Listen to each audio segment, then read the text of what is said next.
की डालियां निछावर कर लें। पढ़ें बावाज़े बुलंद अल्लाहुम्मा सल्ली अला सय्यदिना व शफ़ीइना व नबीना व मौलाना मुहम्मदिन मअदिनिल जूदि वल करम व आलिहि व अस्हाबिहि व बारिक वसल्लिम सलातन व सलामन अलैका या रसूलल्लाह सल्लल्लाहु तआला अलैहि वसल्लम। आज की ये अजीम महफिल तहफ़्फ़ुज़ मसलक आला हज़रत के नाम से सजाई गई है। दूर दराज से शुअरा और खुतबा को बुलाया गया और हमारे लिए खुशबख्ती की बात यह है कि आज हमारी मेज़बानी हुजूर के शहजादे के दामन करम से जुड़ी हुई है। मैं मुबारकबाद पेश करता हूँ तमाम ही नौजवानाने कमेटी को, जिन्होंने आज की महफिल सजा करके हमें और आपको अल्लाह और उसके रसूल की बातें करने का मौका फराहम किया। परवरदिगार आलम हमारी और आपकी हाज़िरी को अपनी बारगाह में कबूल फरमाए और आज की इस महफिल को अपने फजल से हम सब के लिए ज़रिया निजात बनाए। हजारों साल नरगिस अपनी बेनूरी पे रोती है, बड़ी मुश्किल से होता है चमन में दीदावर पैदा। अभी आपने मखदूम गिरामी सैयद गुफरान मुशाहिदी साहिब क़िबला से लम्हों में घंटों की तकरीर समात फरमाई और ये बात सच्ची है कि दिल से जो बात निकलती है असर रखती है, पर नहीं ताकत परवाज मगर रखती है। हजरत ने जितनी भी बातें कही दिल से कही और उम्मीद है कि एक एक बात हर आशिक के दिल पे उतर गई होगी। हमारा हुजूर से रिश्ता बड़ा गहरा है, हमारी जान से ज्यादा, हमारे माल से ज्यादा, हमारी औलाद से ज्यादा हमें हुजूर प्यारे हैं। और यही हर शख्स के ईमान का मयार भी है कि जब तक वह हुजूर से अपनी कुल कायनात से ज्यादा प्यार न करे उस वक्त तक वो मोमिन कामिल नहीं होता है। मैं अपने रब की इन नेमतों पे बेपनाह शुक्रगुजार हूँ कि उसने हमें हुजूर के दर वाले भी दिए हैं और हुजूर के घर वाले भी दिए हैं। हम हुजूर के दर वालों से भी प्यार करते हैं और हुजूर के घर वालों से भी प्यार करते हैं। हजरत अली की औलाद को इसलिए मानते हैं कि वो हुजूर के घर वाले हैं और हुजूर के तमाम सहाबा को इसलिए मानते हैं कि वो हुजूर के दर वाले हैं। खुदा का शुक्र है कि रब ने हमें और आपको सुन्नी बरेलवी बनाया है और ये बरेलवियों का मुकद्दर है कि उनका दामन सहाबा की तौहीन से भी साफ है और अहले बैत की तौहीन से भी साफ है। हमारे दामन में किसी की तौहीन का एक दाग नहीं है और हो भी कैसे सकता है। आला हजरत का एहतराम हमें सैयदों ने बताया और सैयदों का एहतराम हमें आला हजरत ने बताया। जब सैयद आला हजरत के बारे में बोले तो इस अंदाज से बोले, शायर ने तर्जमानी की कि रोजे महशर अगर मुझसे पूछे खुदा बोल आले रसूल तू लाया है क्या, अर्ज कर दूंगा लाया हूँ अहमद रजा, या खुदा ये अमानत सलामत रहे। और जब आला हजरत बोले तो कहते हैं तेरी नस्ले पाक में है बच्चा बच्चा नूर का, तू है ऐने नूर तेरा सब घराना नूर का।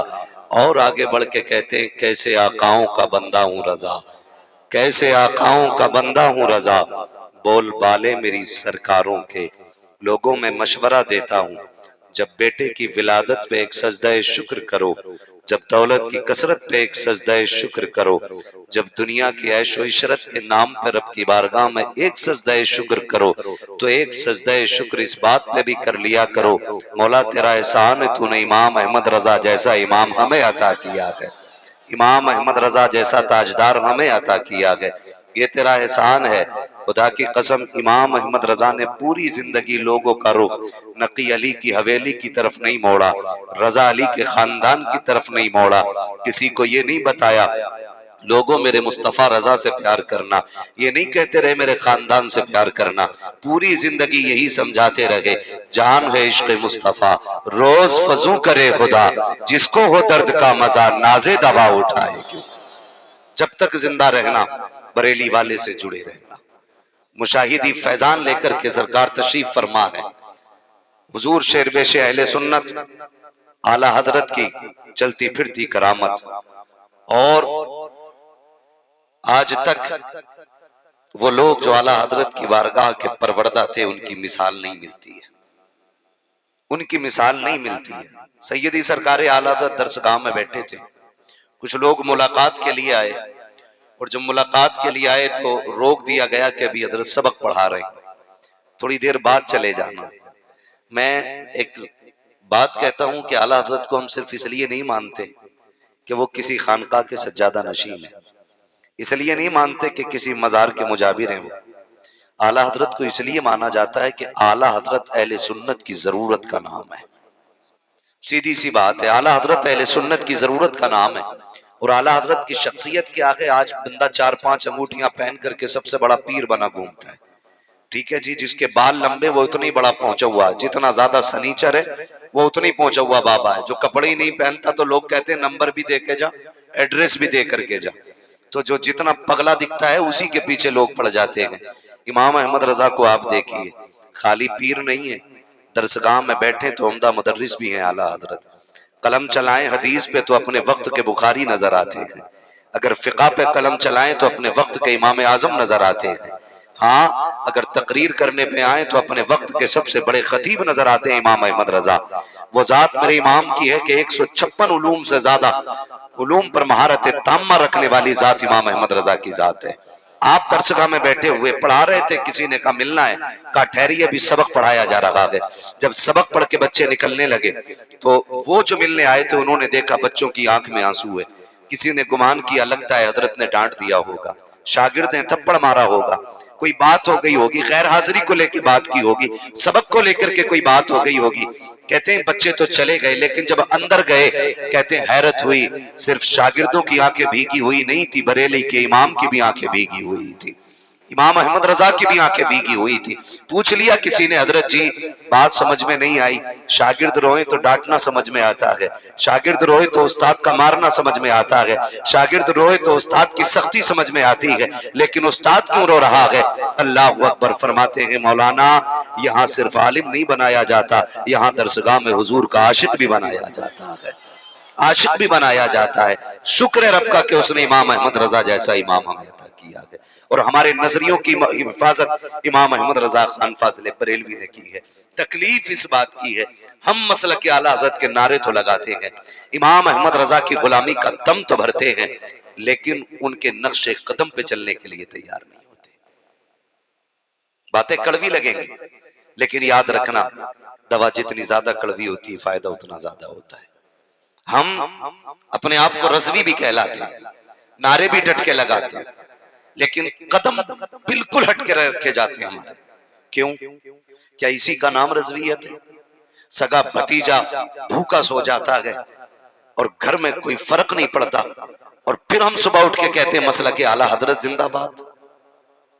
हमारी बहन अपने ससुराल के अंदर 1 रुपए की दवा के लिए तड़प रही है, हम सैकड़ों रुपए अपने शौक में उड़ा दिया करते हैं, और बहन की 1 मिनट के लिए खैरियत नहीं लेते। क्या इसी का नाम मसलक के आला हजरत है? जरा सोचे, मैं किसी का हाथ नहीं उठवाऊंगा, मैं किसी से नहीं कहूंगा कि कौन सच्चा है कौन पक्का है। खुदा करे कि आज अगर कोई दिल कच्चा हो तो इश्क रसूल में पक्का हो जाए। मैं बहुत दूर से सफर करके आया, इसलिए नहीं आया कि मेरी वाह वाह हो, नारे लगे। खुदा की कसम, हमारी औकात क्या है? नारे तो उनके लगने चाहिए जिन्होंने हमें इस लायक बनाया है, या जिनके जिक्र के सदक़े में ये इज्जतें मिल रही है। मैं आपसे चंद बातें करना चाहता हूँ। हम मसलक के आला हज़रत का नारा लगाते, सगे भाई की मैंड काट लेते हैं, सुबह उठ के कहते हैं मैं बरेली वाला हूँ, अपने सगे भाई को गालियां देते हैं, हम कहते हैं कि मसलक वाला है। और भाई क्या सिर्फ यही मसलक के आला हजरत है? सिर्फ यही मसलक के आला हजरत है? पढ़े ना इमाम अहमद रजा को। हालात कितने हमारी कौम के नागुफ्ताबिही है, हर तरफ हाहाकार मची है, कोई तरफ किसी तरफ से कोई ठंडी हवा की झोंके नहीं आ रहे हैं, हर इंसान बेकरार है, सुकून कैसे मिलेगा? मुझे बताओ तो सही, जिस घर के अंदर बेटा पेट भर के सो जाए, माँ भूखी करवटें बदलती रहे, उस घर में सुकून कहाँ से आएगा? जिस घर के अंदर बेटा एसी में लेटा हो, बाप हाथ का पंखा लेकर के रात भर खांसता रहे, उस घर में करार कहाँ से आएगा? मुझे बताया जाए, जिस घर के अंदर बारिश के मौसम में माँ बाप पूरी रात पन्नी तान के लेटे रहे और बेटा एसी और एयर कंडीशन कमरों में सोता रहे, उस घर में करार कहाँ से आएगा? किस चीज को कहते हो करार मिलेगा? कैसे मिलता है? आपको क्या लगता है कि कमरे में एसी लगी हो, 40,000 के गद्दे लगे हो, फिर सुकून मिलता है? नहीं, खुदा की कसम, ये पैसे ये दौलत सुकून नहीं देती। अगर दिल को सुकून देती है तो रब की रहमत सुकून दिया करती है, रब की रहमत सुकून दिया करती है। आपने नहीं देखा कितने पैसे वाले कई कई हजार की नींद की गोलियां महीनों में खा जाते हैं, लेकिन फिर भी आके सैयद साहब से कहते होंगे हजरत चैन नहीं आता है, नींद नहीं आती है, बड़ी दवाइयां खा ली, बेकरार रहता हूँ, करवटें बदलता रहता हूँ।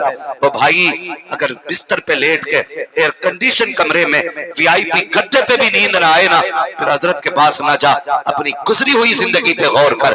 किसी का हक मार के तो नहीं लेटा है, किसी को सता के तो नहीं लेटा है, किसी को रुला के तो नहीं लेटा है, किसी का दिल तो नहीं दुखाया है, किसी की आह लेके तो नहीं लेटा है। जिस कमरे में तेरे एसी लगा है, कहीं इसकी बुनियाद में गरीब की आहे तो दफन नहीं हो गई है? जरा सोच तो सही, जिसके अंदर तूने एयर कंडीशन हवा का इंतजाम किया है, कहीं इसकी दीवारों में गरीबों की सिसकियां तो नहीं छुपी है, कमजोरी की आहें तो लगी है? वरना खुदा की कसम, अगर जिससे किसी को तकलीफ ना हो वो दवा से नहीं बल्कि रब के करम से सो जाया करता है। तभी मैं कहता हूँ फुटपाथ पे सो जाते हैं अखबार बिछाकर, मजदूर कभी नींद की गोली नहीं खाते। देखो तो सही, कहीं किसी का दिल तो नहीं दुखाया? पूरा मुआशरा चीख रहा है, सारी दुनिया चीख रही है, सुख नहीं रहा, आराम नहीं रहा। दिल पे हाथ रख के बता, दो भाइयों की दुकान आमने सामने होती है, सगा भाई बंद करने पे लगा रहता है। सगा भाई, अगर एक बंदा मीठे की दुकान कर ले तो दूसरा मुंह पे खोलेगा। चल खोल ली, कोई बात नहीं, जितने चिराग जलते हैं उतनी ही रोशनी ज्यादा होती है, मान गए हम। लेकिन ये गलत नहीं हुआ तूने दुकान के सामने दुकान खोली। गलत कब होता है? गलत तब होता है जब चुपके से आवाज दे के बुलाया जाता है, इधर आ, नजर बचा के बुलाया जाता है, और उससे आके कहता क्या चाहिए? वो कहता दूध वाली बर्फी। कितनी चाहिए? 1 किलो। पूछता रेट क्या है? तो कहता 200 रुपए का। नहीं, 200 तो वो ही देता सामने वाला, तू कितने देगा? अपने भाई की दुकानदारी गिराने के लिए 10 रुपए सस्ती देते और कहते हैं ये दुकानदारी के उसूल हैं। जरा दिल पे हाथ रख के बताओ रज़्ज़ाक़ कौन है? बोले कौन है रज़्ज़ाक़? अल्लाह है ना। रोजी कौन देता है? जोर से रोजी कौन देता है? और जोर से रोजी कौन देता है? अल्लाह रज़्ज़ाक़ है ना। कहते हो ये दुकानदारी के गुण है, ये उसूल है दुकानदारी के। भाई ये दुकानदारी के उसूल है, तूने चुपके से बुलाया। कम कोई नहीं है, कम कोई नहीं है, ना खरीदने वाला कम है ना बेचने वाला कम। खरीदने वाले से बेचने वाला कह रहा मैं 190 में दे दूंगा, ले जा। कह रहा ठहर एक बार उससे भी पूछ के आऊं। उससे जाके कहता कितने में देगा? तो वो कहता वो कितने में दे रहा है? क्या वो 190 में? चल मैं 85 में दूंगा। फिर ये सोचता 5 की और लग गई, कहता ठहर अभी उससे पूछ लूं। फिर सामने वाले के पास जाता, उससे कहता वो 85 पे आ गया, तू कितने में दे रहा है? तो वो कहता चल 80 में लेके चला। ये कंडीशन हमारी है। और उसके बाद कई दुकानों की हकीकत ये होती है कि 1 किलो में 950 ग्राम तोल रहे हैं। इस दुकान से ले जाकर के दूसरी दुकान पे तोला जाओ तो पता चला 950 ग्राम। क्यों कम दिया? कहा अगर बचाएंगे नहीं तो मिलेगा क्या? मेरे महबूब ने फरमाया था जिन वरजा, जब तोलो तो झुकता तोलो, कम नहीं ज्यादा करके तोलो, घटा के नहीं बढ़ा के तोलो, बढ़ा के तोलो। आज बंदा घटा के नाप रहा है, घटा के तोल रहा है। आज हालात ये है, न लेने वाले के पास छोटा चाकू है, न बेचने वाले के पास छोटा चाकू है, लंबी लंबी छुरी लेके बैठे हैं। ये अपने दाव पेच इस्तेमाल करता है, वो अपने दाव पेच इस्तेमाल करता है। अगर कोई किसी को बेवकूफ बना दे तो बड़ा खुश होता है। आज 2000 की दुकानदारी हो गई है, देखो तो सही आज 1000 बच गया है। मुझे पता तो सही, जिसको तूने चूना लगाया है शायद वो जाने या ना जाने, लेकिन खुदा तो देख रहा है। जिस रब ने तुझे पैदा किया है वो तो तुम्हें देख रहा है। तुम कहते हो ये दुकानदारी के उसूल होते हैं, झूठ बोल करके सौदे बेचा करते हो, धोखा दे करके गले काटा करते हो, इसे दुकानदारी के उसूल कहते हो। खुदा की कसम खा के कहता हो, क्या तुम नहीं जानते हो कि ये जो खरीदने के लिए आया है हो सकता है इसके घर के अंदर सिर्फ 100 का नोट रखा हो, उसी से आटा लेने के लिए आया। तुमने 50 ग्राम मार लिया तो क्या मार लिया? अगर उस 50 ग्राम के पैसे तुम 2000 के साथ मिला के लेके जाओगे तो तेरे 2000 को अल्लाह जहर बना के रख देगा, फिर इसमें बरकत नहीं रहेगी, आफत आ जाएगी। वो गरीब 50 ग्राम कम खा के जिंदा रहेगा, लेकिन अगर रब नाराज हो गया एक घोड़ा तेरे कमर में निकाला जाएगा जिसके 50 ग्राम के बदले में तेरे ऊपर 50,000 का खर्चा होगा। अब बता तो सही, अक्लमंद तू है या वो कमजोर है जो लेके चला गया है? खबरदार याद रखना, तेरी तदबीर से कभी रिस्क नहीं बढ़ता है। रिस्क में बरकत तब होती है जब खुदा भी राजी होता है और मदीने वाला मुस्तफा भी राजी हुआ करता है। पूरी दुनिया परेशान है, सुख नहीं मिल रहा है, चैन नहीं मिल रहा है, रियाकारी कितनी है हमारी, दिखावे कितने, हालात देखिए दिखावे कितने। अब दिखावे पे अगर गौर करे कितना हमारा मैयत हो जाए मोहल्ले में, खानदान में मर जाए, सगा भाई इंतकाल कर जाए, तो वजह है सारे लोगों को। बुरी तो नहीं लग रही ना बात? मैं फ्री जन्नत नहीं बांट रहा हूं ना, वो मैं बांट भी नहीं सकता। जन्नत मेरे बाप की नहीं, जन्नत रसूल पाक की है। सीधी सी बात है, सुने। और जन्नत सस्ती भी नहीं है, मुश्किल है जन्नत, मुश्किल है जन्नत। प्लेट में रखा हुआ निवाला ना समझना कि उठाया और खा लिया। जन्नत इतनी सस्ती होती ना तो हजरत बिलाल चर्बी न पिघलवाते अपनी। जन्नत सस्ती होती तो हजरत जुनैर आंखों की कुर्बानियां न देती। जन्नत इतनी सस्ती होती तो करबला में 72 शहीद ना होते। सीधी सी बात है मेरी, तो भाई गौर से सुने मेरी बात, जरा गौर से सुने। मैयत हो जाए खानदान में, खानदान में मैयत हो जाए, हालात हमारी कौम के इतने बिगड़ चुके हैं, हम गलती करते हैं और बदनाम मसलक के आला हज़रत को किया जाता है। गौर करें इन बातों पर। मैयत हो जाती है, रिवाज चल रहा है, इधर मैयत हुई उधर भगोने चढ़ जाते हैं। बुरा मत मानिएगा, भगोने चढ़ जाते हैं। अभी जनाजा घर नहीं आया गरीब का अस्पताल से कि चंद दानिश्वर लोग बैठ के कहते हैं बिरयानी बननी है कि कोरमा रोटी चलेगी। पहले लोग कहते थे जीना मुश्किल है, आज मैं कहता हूं कि लोगों ने मरना मुश्किल कर दिया, मरना मुश्किल कर दिया है। हालात इतने ना गुफ्ताबी है, मैयत हो जाती है तो छोटे छोटे भाई बच्चे छोड़ के जाते हैं। सगा चाचा भतीजे को बुलाता है, गोद में लेके बैठा है आज, ताकि सबको पता चल जाए कितना प्यार करता है। लोग पूछते हैं ये कौन है? का ये यतीम है, भतीजा है मेरा, लेकिन आज के बाद मैं इन्हें बाप की कमी महसूस नहीं होने दूंगा। क्यों? क्योंकि सामने बिरादरी बैठी है, रिश्तेदार बैठे, खानदान बैठा है, सबको दिखा के कहता इसको मैं दुख नहीं होने दूंगा। बार बार सर पे हाथ फेर के कहता बेटे आज के बाद अगर बाप की कमी महसूस करे मेरा चेहरा देख लेना, कभी जरूरत पड़े मेरे दरवाजे आ जाना। कब तक रहती है ये बातें? जब तक 40वें की डेगे उतरती है, जब तक 40वें की फाथा नहीं हो जाती है, उस वक्त तक भतीजों से प्यार जताया जाता है। लेकिन जब 40वां गुजर जाता है, फिर वही सगा भाई जो बैठ करके कहता था आज के बाद अपने भाई की कमी महसूस नहीं होने दूंगा, इसी को खबर नहीं होती है कि यतीम भतीजों ने आज रोटी खाई है कि नहीं खाई है, आज इनके घर में चूल्हा जला है कि नहीं जला है। कितने ऐसे जालिम भाई होते हैं कि जो भाई के मरने का फायदा उठा करके यतीमों की जायदाद पे कब्जा करते हैं, बेईमानी करना शुरू कर देते हैं। कहीं जमीन पे दीवार ज्यादा बढ़ा लेते हैं, कहीं दुकान पे कब्जा हो रहा है, कहीं जायदाद पे कब्जा हो रहा है। वो गैरत आनी चाहिए, शर्म आनी चाहिए। सगे भतीजों को जब तू कल हाथ रख के कह रहा था आज के बाद बाप की कमी महसूस नहीं होने दूंगा, कल कल जब यही भतीजे फटे कपड़े पहनने के बाद सगे चचा के दरवाजे पर आते हैं और अपना बेटा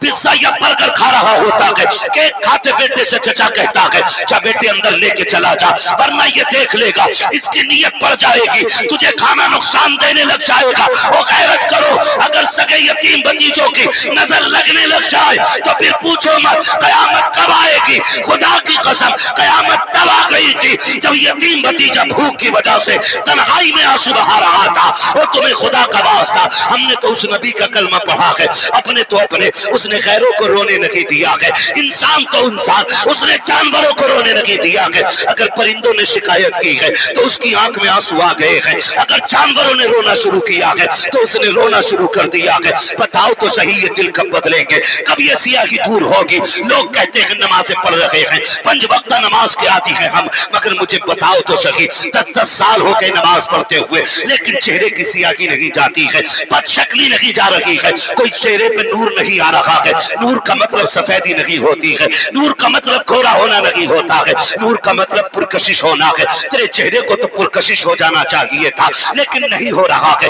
वजह सिर्फ इतनी है कि हम 5 बार मस्जिद में जाकर के सजदे के लिए तो जाते हैं, कपड़े भी चेक कर रहे हैं, कोई धब्बा तो नहीं है, मस्जिद में जाके सफ चेक की जा रही है, इमाम साहब झाड़ू सही से लगी है कि नहीं, उसको झाड़ के कहता है इसमें धूल निकल रही है। जब कोई बंदा कहता है इस सब में धूप है, मशीयत का नकीब आवाज देता है और नादान, अगर ये धूल तेरी मिट्टी, ये मिट्टी तेरे दामन से लग जाएगी, तू झाड़ेगा छूट जाएगी, फिर भी ना छूटेगी, पानी डालेगा धुल जाएगी। लेकिन जरा ये तो बता, ये जो दिल के अंदर मैल लेकर के आया है, हसद का मैल तेरे दिल में है, बुग़्ज़ का मैल तेरे दिल में है, अदावत का मैल तेरे दिल में है, भाई से नफरत का मैल तेरे दिल में है, सगों से जलन का मैल तेरे दिल में है, 7 समंदर में भी नहा लेगा, ये मैल खत्म नहीं होगा। मालिक कैसे खत्म होगा? कहा मेरी बारगाह में आ जा, तो आंसू गिरा दे, कह दे मालिक मेरे दिल को हसद से साफ कर दे, तो आंसू गिराना तेरा काम है, तेरे दिल को साफ करना मुझ खुदा का काम।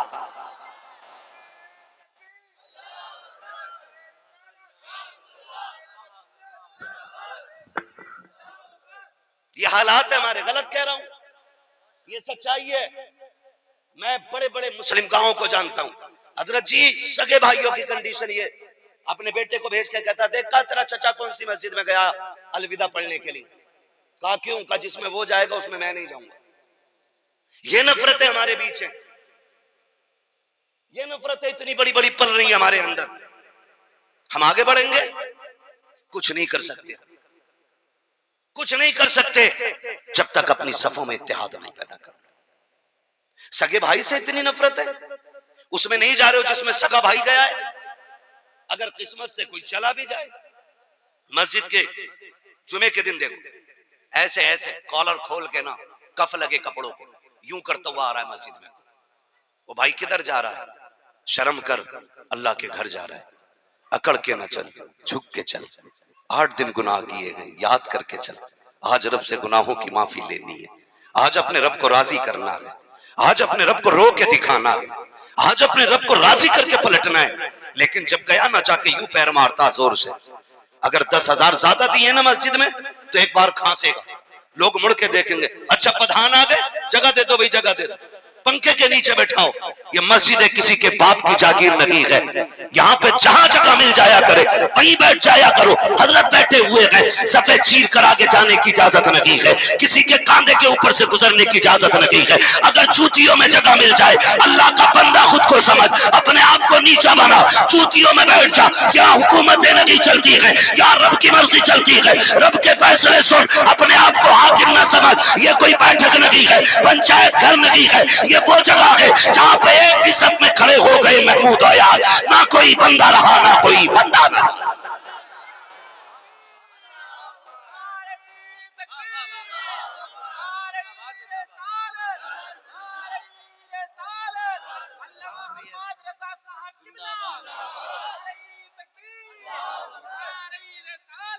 रोने के आदि बनो, रोने के। लोग कहते दुआएं कबूल नहीं हो रही। मैंने कहा रो ना तो माँ दूध ना पिलाए, रो ना तो माँ सीने से ना लगाए, रो ना तो माँ अपने आंचल में ना लेटाए। माँ बिना रोए कुछ नहीं देती है, और तू सब कुछ माँ से रो के मांगता है। तो फिर रब के आगे रोने में शर्म क्यों आती है? रब के आगे रोने में शर्म क्यों आती है? तू आंसू गिरा के तो देख, वो इतना करीम है। कहता तू पल के भिगो, एक कतरा आंसू का पलकों पे ला, मुझे मेरी इज्जत की कसम आंखों से टपकने से पहले तेरी मुराद पूरी कर दूंगा। लेकिन हम में कोई रोने वाला ही नहीं रहा, रोने वाला हम में कोई नहीं रहा। हम तो मस्जिद में भी बैठ के घड़ी देख के कह रहे इमाम साहब 3 मिनट ओवर हो गए, खुतबे में 4 मिनट ज्यादा हो जाए खांसना शुरू कर देते हम लोग। खांसना, सीरियल के लिए आधा आधा घंटा टीवी के आगे पड़े रहते, लेकिन 5 मिनट मस्जिद में खुतबा अगर लेट हो जाए तो मुसीबत आ जाती है। ये बंदगी है, ये रिश्ता है हमारा रब से, ये रिश्ता है, इसे रिश्ता कहते हो? ये रिश्ता नहीं है। रिश्ता ये है, महबूब ने कहा जा बिलाल ऐलान कर दे, दीन को जवानों के खून की जरूरत है। रात का सन्नाटा था, गलियां शांत थी, दुनिया सो रही थी, बिलाल की आवाज गूंज गई, चलो हुजूर ने बुलाया है, खून देना है। तारीख गवाह है, एक जवान ऐसा नहीं था जो हुजूर के फरमान के बाद घर में मिल गया, एक भी जवान नहीं था। माए, अल्लाह उन माओं का सदका हमारी माओं को अता करे। उठा उठा के बच्चों से कह रही थी जल्दी कर, हुजूर ने बुलाया है। बहनें कैसी थी, भाई को उठा के कहती जल्दी कर, उम्र कम है लेकिन हुजूर ने बुलाया है। बहनों ने भाइयों को दूल्हा बनाया, तैयार किया, तलवारें थमा दी, किधर जाना है? कभी बिलाल की आवाज आई थी, दीन के लिए खून मांगा जा रहा है। 16 साल का हो, 14 साल का हो, सारे तलवारें लिए खड़े थे। बहनें कितनी अदब वाली थी, जब तलवार लेके चले बहनों ने मत्था चूम के कहा मेरे लाल जब वापस आए ना, या तो गाजी बन के आना या शहीद बन के आना है, भगोड़ा बन के नहीं आना है। लेकिन याद रख मेरे लाल, हुजूर ने बुलाया है, अगर शहीद होके आए तो इस हाल में आना, कोई जख्म तेरी पीठ पे नहीं होना चाहिए, हर जख्म तेरे सीने पे होना चाहिए। हमें फख्र होगा ये कहते हुए हमने उन भाइयों को सजाया था जिन्होंने आका के लिए सीने कुर्बान किए हैं, जिंदगी के लिए हुजूर को छोड़ के नहीं आए।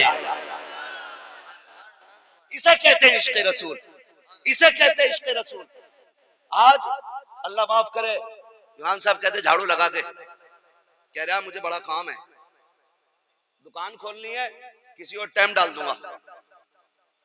सीधी बात, मैं एक बात बता दूं, वजीफा है, मैं कोई तावीज नहीं देता हूं और ना कोई डोरी करता हूं, ना करनी आती है, सीधी सी बात है। मैं कहता हूं अगर काम ना हुआ करे, छोटा सा काम किया करो, कोई मकसद जायज हो, पूरा ना हो रहा हो, बहुत बड़ा अमल नहीं है। खुद भी नमाज पढ़ने आओ और जो नमाजी अंदर नमाज पढ़ रहे हो उनके जूतों पे कपड़ा मार के रख दिया करो। खुदा की कसम ये अमल करना शुरू कर दो, अल्लाह तुम्हारी जरूरतें पूरी करनी शुरू कर देगा। ये मैं उनकी बात कर रहा हूं जो जूते बाहर रखे। मस्जिद में सफाई का मसला हो तो बड़ी अजमतों वाली बात है, बड़ी रिफतों वाली बात है, लेकिन हम कहने को आशिक है, करने को आशिक नहीं। सीधी सी बात, करते नहीं, कहने को सब है लेकिन करने में बहुत पीछे हम। बात अगर आवाज लगे दीन के लिए तो फिर जान भी हाजिर है। मेरे मुर्शिद ने क्या कहा था, मेरे मुर्शिद ने क्या कहा था? आपने कहा था मसलक के आला हजरत पे कायम रहो, जिंदगी दी गई है इसी के लिए, जिंदगी ये नहीं है किसी के लिए, जिंदगी है नबी की नबी के लिए। हाँ, मसलक के आला हजरत पे कायम रहो, जिंदगी दी गई है इसी के लिए। अख्तरे कादरी खुल्द में चल दिया, खुल्द वाहे हर एक कादरी के लिए। भाई अपने आप को बदले, बदले अपने आप को। रोने के आदी बने रब की बारगाह में, रोने के आदी बने, आंसू बहाया करो अल्लाह की बारगाह में। बड़ा करीम है, बड़ा करीम है। 70 माओं का प्यार मिला के एक पल्ले में रखा जाए और रब का बंदे से प्यार एक पल्ले में रखा जाए। 70 माओं के प्यार पे रब का प्यार गालिब आता है। वो पूछा था ना किसी ने कि भाई तू जन्नती है कि जहन्नमी? उसने कहा मैं तो पक्का जन्नती हूं। का दलील क्या? वैसे ही उसने कहा एक बात बताओ, अगर कयामत में अल्लाह मेरा हिसाब मेरी मां के हवाले कर दे कि तुझे अपने बेटे का हिसाब लेना है, तो मेरी मां मुझे आग में डालेगी कि जन्नत में? तो उसने कहा डालेगी तो जन्नत में। उसने कहा अगर मां अपने बेटे को आग में नहीं डाल सकती तो वो रब जो 70 माओं से ज्यादा प्यार करता है वो अपने बंदे को जहन्नम में क्यों डालेगा? लेकिन राजी करें ना उसको, उसको राजी करें। जो रिश्ता है हमारा उसके साथ, जरा उसको भी तो समझे, उसको भी तो समझे। हालात हमारी कौम के क्या हैं, अल्लाह माफ करे। सगा भतीजा दरवाजे पे आ जाता है, धक्के दे दिए जाते। जायदाद पे कब्जे की कोशिश। मेरे नबी को देखो, मेरे नबी की चौखट पे गैर भी खाली नहीं जाते थे, गैर भी हुजूर की चौखट से खाली नहीं जाते थे, गैर भी हुजूर की चौखट से दामन भर के जाया करते थे। सुने, इब्तिदाई इस्लाम में मक्के की जमीन है, वो दौर जिसमें सितम को सितम नहीं समझा जाता था, जिसमें अपने पराये का कोई मोल नहीं था, अपनों की कोई कदर नहीं थी, जिसमें उस दौर की कहानी है। एक बच्चा यतीम हो गया, मां दूसरी जगह निकाल, दूसरी जगह चली गई, किसी और के साथ रहने लगी। बच्चा अकेला चचा के पास रह गया। चचा के पास बच्चा रहने लगा। चचा ने थोड़ी सी बकरियां ले दी बच्चे को, कहा इसको चराया कर। बच्चा बकरियां चराने लग गया। एक दिन इत्तेफाक से बच्चा बकरी चरा रहा था। चराते चराते चराते चराते उसकी बकरी ने एक दौड़ लगाई। वो बच्चा बकरी के पीछे भागा, बकरी के पीछे बच्चा भागा। बकरी भागते भागते हुजूर के शहर आ गई और वहां जाके खड़ी हो गई जहां से महबूब का चेहरा नजर आ रहा था। ये अपनी बकरी लेने चला गया।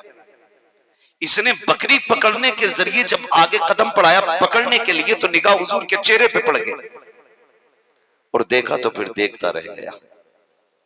इतना हसीन रब ने मेरे महबूब को बनाया कि बरेली के इमाम ने कहा, सरवर कहूं के मालिक को मौला कहूं तुझे, बागे खलील का गुले ज़ेबा कहूं तुझे, तेरे तो वस्फ ऐब तनाकी से है बरी, हैरान हूं मेरे शाह में क्या क्या कहूं तुझे, कहले कि सब कुछ उनके सना खां की खामोशी, चुप हो रहा हूं कह के मैं क्या क्या कहूं तुझे, लेकिन रजा ने खत्म सुखन इस पे कर दिया, लेकिन रजा ने खत्म सुखन इस पे कर दिया, लेकिन रजा ने खत्म सुखन इस पे कर दिया, खालिद का बंदा खल्क का आका कहूं तुझे।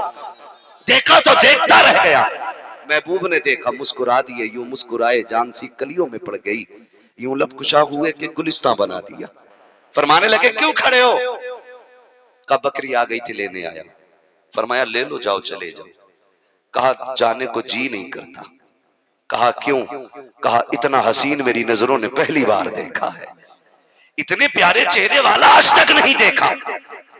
कौन है आप? मेरे महबूब ने फरमाया अना मुहम्मदुर रसूलुल्लाह, मैं अल्लाह का रसूल हूं, अल्लाह का रसूल हूं।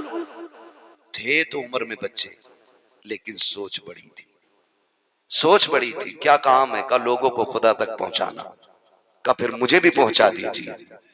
फरमाया देर किस बात की है, हाथ बढ़ाया, कलमा पढ़ा के उसे भी दीन वाला बना दिया। फरमाया अब जाओ। वो बकरी लेके वापस आने लगा। महबूब ने फरमाया अभी तज़किरा ना करना, लोग दुश्मन हो जाएंगे, लेकिन इश्क वो होता है जो सर चढ़ के बोला करता है, इश्क वो होता है जो सर चढ़ के बोला करता है। बच्चा आ गया, लेकिन बकरियां लेके जंगल में रहता, हुजूर का चेहरा तसव्वुर में रहता, हुजूर का चेहरा, हुजूर का चेहरा तसव्वुर में रहता। आज जो ये आग लगी है ना इर्तिदाद की, आज जो बेटियां मुर्तद हो रही हैं, आज जो बेटियां बेदीन होती जा रही हैं, जानते हो कमी किस चीज की है? रईसुल अत्किया सरकार सैयद उवैस मुस्तफा वास्तिदा मज़ल्लहुल आली, आप फरमाते हैं ये सिर्फ इश्क रसूल की कमी है। अगर बच्चियों के सीने में इश्क रसूल की शमा जला दी जाए तो बंदा मर सकता है, मुस्तफा के दीन को नहीं छोड़ सकता है। लेकिन शर्त है इश्क रसूल की शमा सीने में जलनी चाहिए। कोई तालीम आपको नहीं रोकेगी, कोई जोग्राफिया और कोई तहसील शायद आपको ना रोक सके, लेकिन इश्क रसूल आपको कभी गलत फैसले करने नहीं देगा, गलत फैसले करने नहीं देगा। हुजूर का इश्क है, उतरना चाहिए सीनों में। कहां से आएगा इश्क? जिन घरों के अंदर 6-6 घंटे सीरियल देखे जाते हो और फिर उसी सीरियल को अपनी लाइफ में उतारा जाता हो, लाइफ में उतारने के बाद फिर सोचते हैं इससे एंजॉय होगा, इससे जिंदगी बेहतर होगी। इन सीरियलों ने कितने घरों को आग लगा दी, कितने रिश्ते बर्बाद कर दिए, कितने घरों में तोड़ जोड़ लग गया। आए दिन तलाकों पे तलाकें हो रही हैं, सगे रिश्तों में नफरतें पैदा हो गई, एक दूसरे में शक की गुंजाइशें पैदा होती जा रही हैं। क्यों इन सीरियलों ने तबाह करके रख दिया है। मैं बेटे और बेटियों से गुजारिश करूंगा, ये आधा घंटा आने वाला सीरियल, ये 3 घंटे बनने वाली फिल्म तुम्हें जिंदगी का सलीका नहीं देगी। अगर पूरी जिंदगी गुजारने का तरीका चाहिए तो मोहम्मद अरबी की जिंदगी से लेना पड़ेगा, आका करीम की जिंदगी से लेना पड़ेगा, सरकार दो आलम से सीखना पड़ेगा। ओ भाई, ये 3 घंटे के सीरियल जो स्क्रिप्टेड होते हैं, दिमाग से बनाए हुए होते हैं, सोचे समझे होते हैं, ये प्लानिंग के साथ होते हैं, ये क्या जिंदगी बताएंगे, पूछ बीवी के साथ कैसी जिंदगी गुजारनी है। हजरत खदीजतुल कुबरा को पढ़ो, घर चलाना आ जाएगा। आयशा सिद्दीका को पढ़ो, घर का सुकून नजर आ जाएगा। बेटी से कैसे प्यार करना है, खातून जन्नत को देखो, तुम्हें घर चलाना आ जाएगा। बीवी से कैसे गुजारे होंगे, मुस्तफा के घर वालों को देखो। खुदा की कसम, ये जिंदगी भी कामयाब हो जाएगी, आखिरत वाली भी कामयाब हो जाएगी। लेकिन शर्त है, सीरियल पे फोकस नहीं करना। इसी ने तो तबाह किया और इसी ने हमारी कौम की इज्जत का जनाजा निकाला। सीधी सी बात, इसने इज्जत का जनाजा निकाला। सीरियलों में कहते हैं, सीरियलों में क्या क्या कहा गया, एक जहन दिया गया, एक जहन दिया गया कि इश्क ही सबसे बड़ा है। यह जहन दिया गया इश्क ही सबसे बड़ा है। और एक लफ्ज बोला जाता है, धर्म कुछ भी नहीं, ये अपने बनाए हुए हैं सारे लोगों के। ओ शर्म कर, मुसलमान हो के जहन्नम की तरफ ना जाओ। अगर अल्लाह ने जन्नत में महल्लात बनाए हैं, पूरे कसूर रखे हैं, बागात रखे हैं, नहरें रखी हैं, हाँ, तो फिर ये भी याद रख, अल्लाह ने जहन्नम भी बनाई है, जहन्नम भी बनाई है। और उसकी आग इतनी खतरनाक होगी कि उसकी आग से निकाल करके, अगर जहन्नम की आग से निकाल के दुनिया की आग में लिटा दिया जाए, बंदा महसूस करेगा जैसे उसे एसी की ठंडी हवा में लिटा दिया गया। कौन बर्दाश्त कर लेगा आग को जहन्नम की? है हिम्मत, ईमान बचा के दुनिया से जाओ। ईमान से बड़ी कोई दौलत नहीं। सबसे बड़ा अक्लमंद वो है जो अपना ईमान बचा के ले गया, उससे बड़ा अक्लमंद कोई नहीं। बहुत सारी चीजें हमारी जरूरत में आती हैं, खाना पीना, ओढ़ना पहनना, रहना सहना, ये हमारी जरूरतें हैं, ये हमारी जरूरतें हैं। लेकिन सब कुछ मदीने वाले पे कुर्बान कर देना, ये हमारा ईमान होना चाहिए, यही ईमान होना चाहिए। और सहाबा की जिंदगी आप देखें, उनके नजदीक घर, धन, दौलत, औरत, औलाद कुछ भी नहीं था हुजूर के सामने, कुछ भी नहीं था। लोग कहते हैं मियां मैं भी चाहता हूं झूठ ना बोलूं, लेकिन औलाद के लिए करना पड़ता है। शर्म कर, अकीदा कमजोर है, अकीदा कमजोर है। जिस रब ने तुझे खाने को दिया है वो तेरी औलाद को भी भूखा नहीं रखेगा। कम से कम तू उस रब का तो होके देख ना, उस रब का तो होके देख। जब तू उसका हो जाएगा वो तेरा हो जाएगा, वो तेरा हो जाएगा। बेटियां चली गई, क्यों? किसी को 2 लाख का लालच लेकर डूब गया, किसी को 3 लाख का लालच लेकर डूब गया, किसी को गाड़ियों में बैठने का शौक लेकर डूब गया, किसी को सोने चांदी के शौक ने बर्बाद कर दिया। मेरी बेटी, मेरी बहन, मेरी बात को दिल की तख्ती पे रखो, लिखो, अल्लाह ने तुम्हारे लिए जन्नत में महल्लात तामीर किए हैं। इस सोने पे क्या मरना है, तुम्हारे लिए असल जेवर का इंतजाम तो रब ने जन्नत में कर रखा है, रब ने जन्नत में कर रखा है। अगर जरा सा शोहर गरीब है ना, शोहर जरा सा गरीब है, तो फिर औरत निभाने तैयार नहीं। हर घर की कहानी होती जा रही है। यही झगड़ा, मैंने ये सूट मंगाया था, ये क्यों नहीं आया, ये क्यों नहीं आया, फलां के कपड़े इतने महंगे, मैं ये भी नहीं पहन सकती। और फिर आखिर में जाके ये कहती है तुमने आज तक मेरे लिए किया ही क्या है, जब से आई हूं मैंने सुकून ही नहीं देखा तुम्हारे घर में। मेरी बहन जबान को लगाम ले, वरना जहन्नम में डाल के इतने दिन जलाया जाएगा कि बचाने वाला नसीब नहीं होगा। होश कर, तेरा शौहर तेरी जन्नत है। 10,000 के जोड़े के लिए, 5,000 के, 3,000 के जोड़े के लिए अपनी जन्नत को खुद से दूर कर रही है। नहीं, मुझे ईद नहीं करनी अगर ये कपड़े नहीं मिले तो। मैं कहता हूं तेरे लिए जन्नत बड़ी आसान है। शौहर गरीब है, 300 कमा के लाता है, तू फटे कपड़ों में पैबंद लगा के पहन, फिर मर के दे खुदा की कसम, अमीरों के जनाजे में लोग भीड़ करेंगे, तेरे जनाजे में खुदा के फरिश्ते भीड़ करने के लिए आ जाएंगे। लेकिन करना ऐसा काम, शोहर की रजा के लिए फटे कपड़े पहन ले, और जब वो घर से निकला करे दामन फैला के उसकी जिंदगी की भीख मांगा कर अपने रब से, दुआएं किया कर, अल्लाह मेरे सरताज को सलामत रखना। हाँ, आज घरों में तलाकें क्यों हो रही हैं? आज हमारी भी ज़बान कंट्रोल नहीं। नमक तेज हुआ थप्पड़ मार दिया, मिर्च तेज हुई चिमटा उठा के मार दिया, चावल कच्चे रह गए फुकनी उठा के मार दी। क्यों? तू ही इंसान है, ये इंसान नहीं? खुद सोचो, हिसाब होना है बीवी के मामले में भी कयामत में। अल्लाह पूछेगा कि जो 3 बार कबूल कबूल कह के तेरे बिस्तर पे जाके बैठ गई थी, बता कितना प्यार किया उससे, कितना हक अदा करके आया उसका। याद रखना, सारे अमाल की लिस्ट तेरे हाथ में होगी, लेकिन बीवी के साथ जो तूने किया है ना, वो सिर्फ कागज नहीं, तेरी बीवी को तेरे बगल में खड़ा करके पूछा जाएगा, बता इसका रवैया कैसा था तेरे साथ, बता इसने कैसे जिंदगी गुजारी तेरे साथ। अगर उसने रब को रो के दिखा दिया, अगर कमर के काले दाग दिखा दिए, मालिक की फुकनी मारी थी, ये चिमटा मारा था, जरा सी रोटी कच्ची रह गई थी, लाठी उठा के मारी थी, कलाई टूट गई थी, याद रखना अगर रब नाराज हो गया, तेरी नेकियों की गठरी सर पे रख के जहन्नम में फेंक दिया जाएगा। और तुम्हें खुदा का वास्ता, तुम बीवियों के साथ अच्छे बर्ताव किया करो, बीवियां तुम्हारे साथ उसने अखलाक से पेश आया करें, दोनों एक दूसरे से राजी होकर दुनिया से जाओ, अल्लाह तुम्हारे लिए जन्नत के दरवाजे खोल डाले। हाँ, घर में घुसेगा कुत्ते की तरह भौंकेगा, हाँ सूरत बिगाड़ेगा, गालियां बकेगा, बात बात पे अभी दे दूंगा तलाक, अभी दे दूंगा तलाक, अभी निकाल दूंगा घर से। शर्म कर, ये कोई घूरी से उठाया हुआ कचड़ा नहीं है, ये भी किसी बाप के जिगर का टुकड़ा है, जिसे बात बात पे धक्के देने की बात करता है ना, खुदा की कसम ऐसे नहीं आ गई है। इसके बाप ने जिंदगी भर की कमाई लगा करके इसे तेरे घर तक भेजा है, ऐसे नहीं आई है।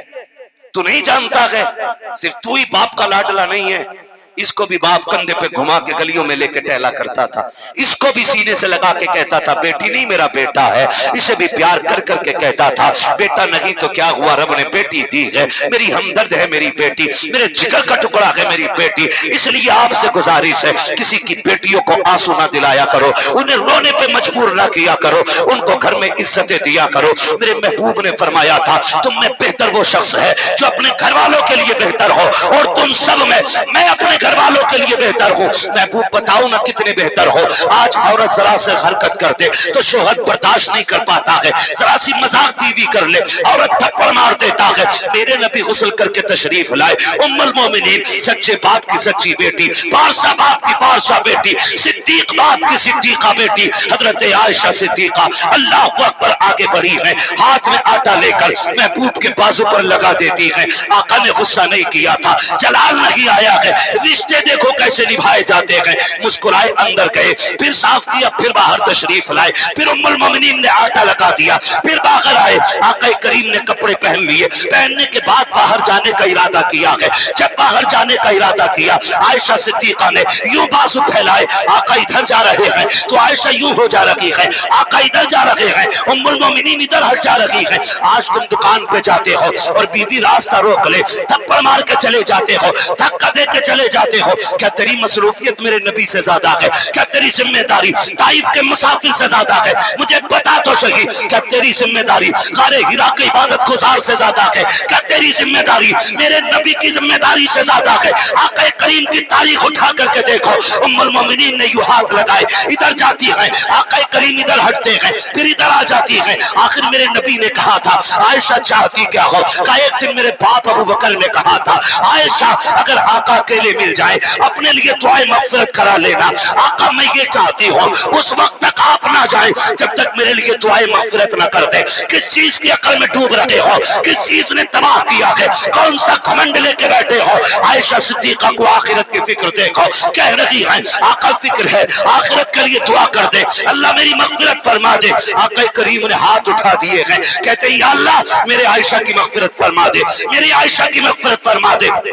इतना सुनना था, उम्मुल मोमिनीन जमीन पे लेटी और बच्चों की तरह करवट बदलने लगी, जमीन पे लौट रही है। आका मुस्कुरा के कहते हैं आयशा क्या बात है, आका मुकद्दर पे खुश हो रही हो, मैं कितने नसीबों वाली हूँ जिसके लिए आज आपने दुआए मगफिरत की है। आका करीम ने मुस्कुरा के कहा था आयशा जिस दुआ को सुनने के बाद तू इतनी खुश हो रही है, मैं यही दुआ रोजाना 3 मरतबा अपनी गुनहगार उम्मत के लिए किया करता।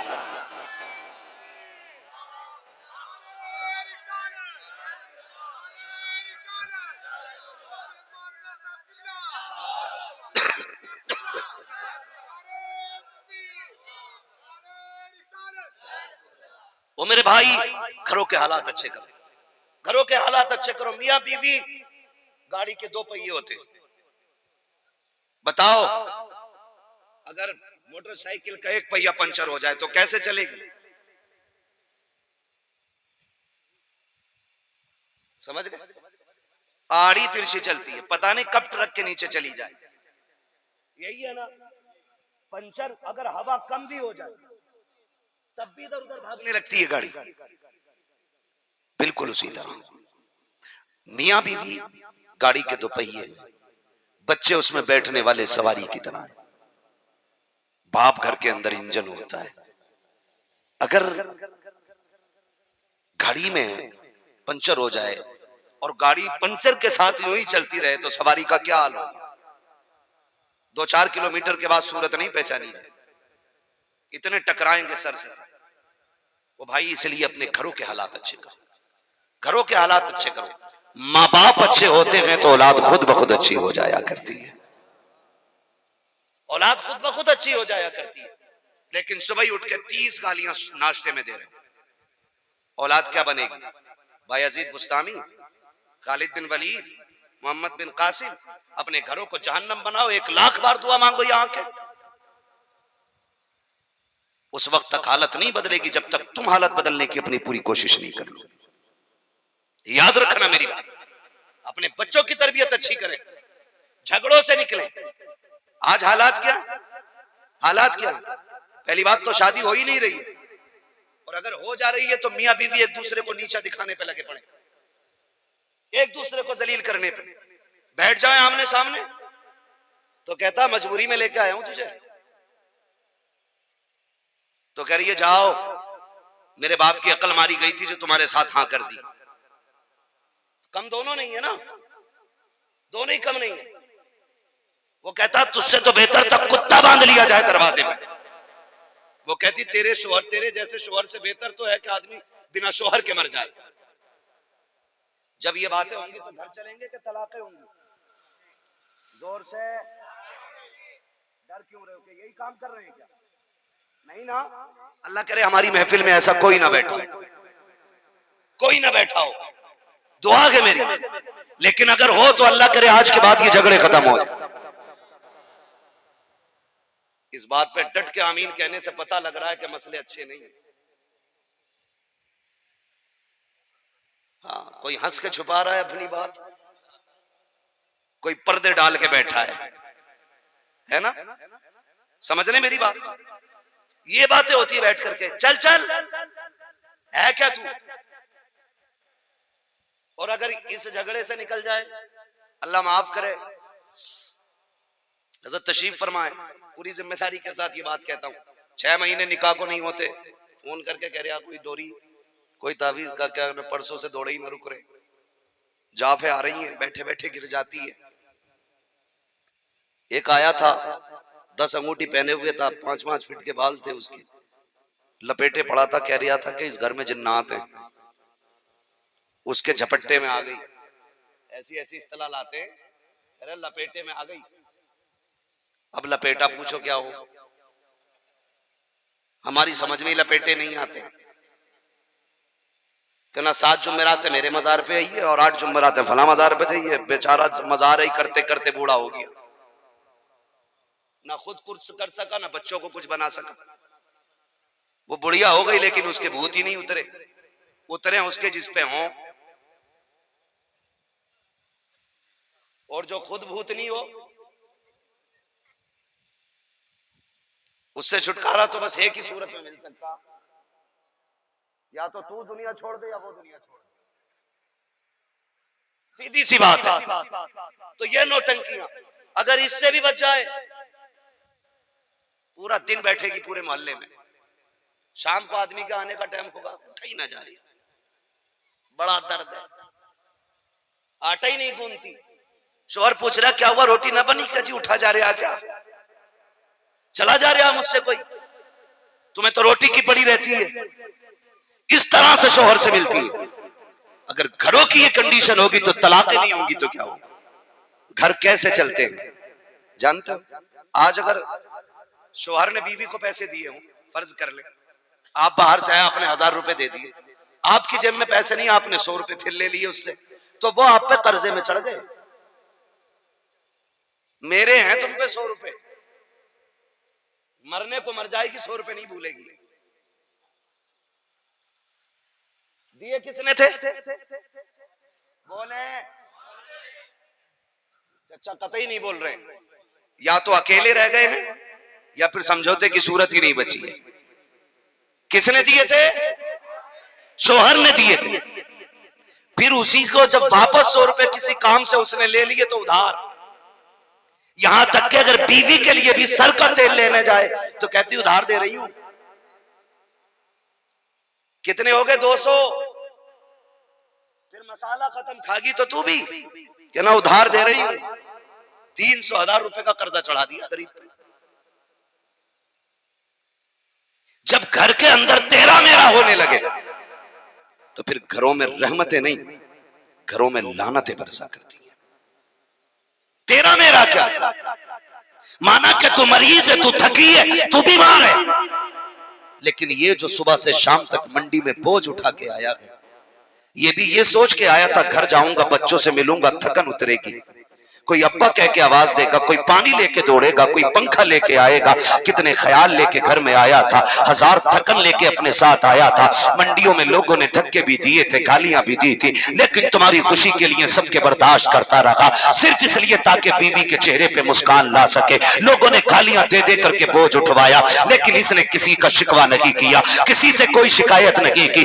ये सोच करके गालियां बर्दाश्त करता रहा कि मुझे गाली मिल रही है तो क्या हुआ, बीवी तो सुकून में रहेगी, बच्चे तो सुकून में रहेंगे। 1000 दुख उठाने के बाद जब ये दरवाजे पे आया था तो बीवी को मुंह बिगाड़ के नहीं मिलना था, चेहरा उतार के नहीं मिलना था। जब शोहर को आते देखती है, चेहरा बिगाड़ लेती है और कहती मैं तुझसे ज्यादा परेशान हूं, तो जितना बीमार या जितना थका हुआ होता है उससे ज्यादा थकन बढ़ जाया करती है। ए मेरी बेटी तुझे पता लगी है शोहर का इस्तेमाल कैसे किया जाता है। मेरे नबी तबलीग के बाद बाहर वापस आ रहे हैं, जैसी घर में तशरीफ लाए हैं, उम्मुल मोमिनीन हजरत खदीजतुल कुबरा ने आका करीम के चेहरे पे देखा, धूल लगी है, मिट्टी लगी है, हाथ पकड़ा, पकड़ के कहती है लगता है फिर कौम ने सताया है। अंदर तशरीफ लेकर के आई है, कहती महबूब उतरा हुआ चेहरा बता रहा है, लगता है आपने कुछ खाया नहीं है। मेरे नबी का उतरा हुआ चेहरा देख करके हजरत खदीजतुल कुबरा अंदाजा लगा लेती है कि महबूब ने कुछ नहीं खाया है। आका करीम को बैठाया,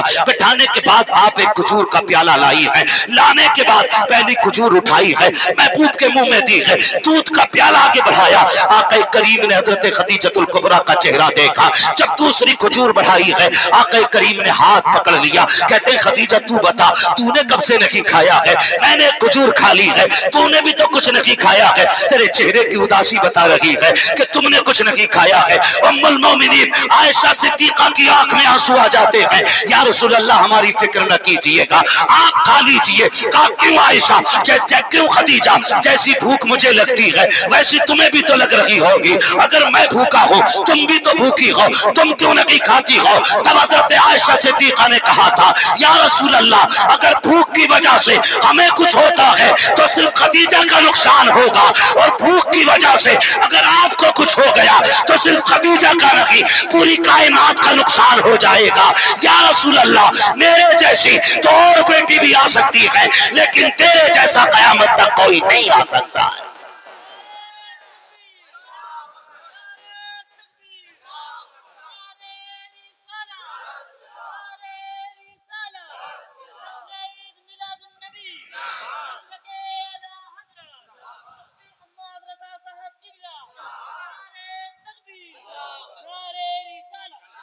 मेरी बहन, तुझे जन्नत में जाना तो शोहर की रजा में राजी रहे। तुझे मालूम है उसकी मुख कितनी कमाई है, मत कर उससे जरूरत से ज्यादा शौक के सवालात। वो जो ला के दे दे उसे दामन फैला के कबूल कर, दामन फैला के कबूल कर। आज तो शोहर की थोड़ी कमाई पे राजी हो जा, इंशाअल्लाह खातून जन्नत तेरी थोड़ी नेकियों पे राजी हो जाएंगे। करो ना जिंदगी ऐसी, मगर गलती हमारी भी है इसमें, गलती हमारी भी। अक्सर जो बीवियां बिगड़ रही हैं ना, या तो अब्बा के सपोर्ट से बिगड़ रही हैं या फिर अम्मा के सपोर्ट से बिगड़ रही हैं। डोली में बैठा रहा, कान में कह रहा डरिए मत, ओ भाई ससुराल जा रही है, जंग में थोड़ी जा रही है। कह रहा डरिए मत, एक फोन लगा दिए बस, चाबी लगी है गाड़ी में, देख लेंगे आके। क्यों? चीन के बॉर्डर पे भेज रहा है, जंग लड़ने जा रही है ये। अब वो तो पहले से ही फिर औरत बन के थोड़ी, फिर तो वो देव बन के आई, पीछे अब्बा खड़ा ही है तोप लेके, फिर नहीं सुननी है उसे किसी की, कोई मतलब नहीं। ऐसे बेटी रुखसत नहीं की जाती। पहले के लोग जब बेटी रुखसत करते थे, रो के कान में कहते थे, बेटी मर जाना, बाप की पगड़ी की लाज रख लेनी है, मर जाना लेकिन बाप की पगड़ी पे आंच मत आने देना। और ये बेटियां थी पहली कि मरने को मर गई, लेकिन कभी ससुराल की बात बाप से नहीं कहती थी, कभी आके तस्करे नहीं करती थी। क्या गुजरी है बेटी पे पता नहीं चलता था, कितने राज कब्रों में साथ दफन हो जाया करते थे, घर वालों को पता नहीं चलता था। आज कान में कह रहा है कि डरना नहीं है। कल का बाप पगड़ी उतार के कहता था, ये मेरी बेटी 18 साल बाप की लाज रखी है, आज के बाद भी ऐसे की लाज बचा लेनी है। मेरी बेटी तेरी जबान चलेगी तो लोग तुझे नहीं कहेंगे, कहेंगे तेरे बाप ने कैसी परवरिश की है। ए मेरी बेटी, तेरी जबान की वजह से बाप पे नहीं आनी चाहिए, बाप की इज्जत को उंगली कोई ना उठाए। और खुदा की कसम, लाओ तो सही मेरे नबी जैसा बाप लाके दिखाओ, फातिमा जैसी बेटी लाके दिखाओ। जब रुखसत मेरे नबी ने किया था तो ये नहीं कहा था अली मेरा गुलाम है, जो तू कहेगी वो करेगा, तेरे इशारे पे नाचेगा, ये नहीं कहा था। फरमाया था फातिमा, आज तक तेरी जिम्मेदारी मेरे ऊपर थी, आज के बाद अली की जिम्मेदारी दे रहा हूं। जिस तरह मुझे दुख नहीं होने दिया, आज के बाद मेरे अली को दुख नहीं होने देना है।